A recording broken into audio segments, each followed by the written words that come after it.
Mekahle loko ni ku vona mina tsaka, mbilu yanga yona yi ba hi matimba. Mekahle loko ni ku vona na penga, kasi wena u londisa yini? Why wena ndzi ku lava so? Why wena ndzi ku rhandza so? Why wena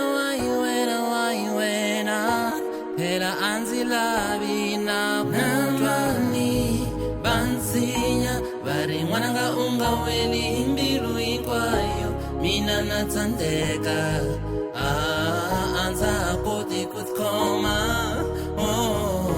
Ndzi ri na mani bansinya va ku n'wananga u nga weli hi mbilu hinkwayo, mina na tsandzeka a ndza ha koti ku tikhoma.